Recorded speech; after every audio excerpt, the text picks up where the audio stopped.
Hello guys, welcome back to our channel. For short video lang po tayo, no? Bagong hunt na naman guys, no?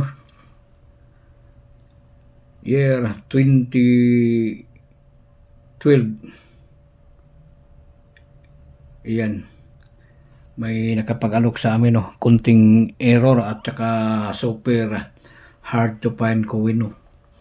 So makinig po kayo mabuti lalo na sa mga baguhan, no? Para maintindihan nyo po, iisa-isahin po natin, no?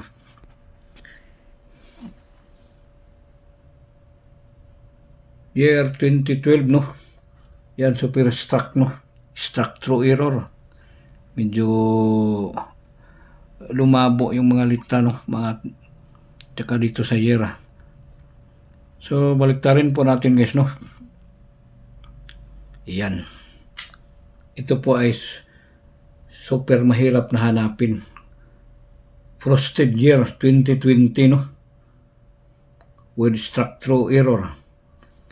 Frosted siya, tapos structure pa, no? Yung mga litra, no?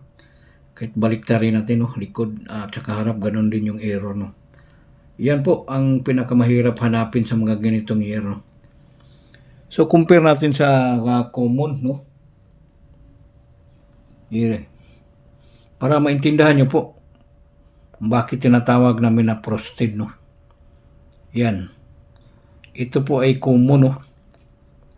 Ito po ay madalas nating makikita sa sirkulasyon, mga ganitong hugis, no?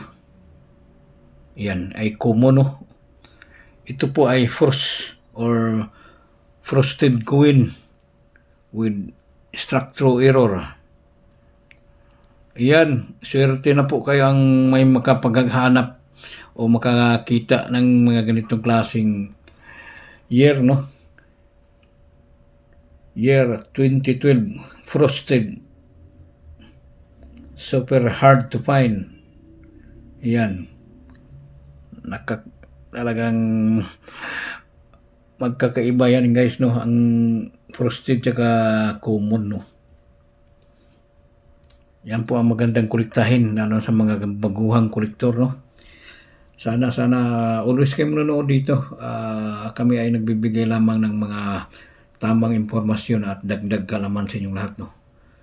So thank you very much sa walang sawang panonood sa channel namin, SR Family Vlog. Shout out po Mark, Brother Lister Gamayon. Thank you very much. Bye.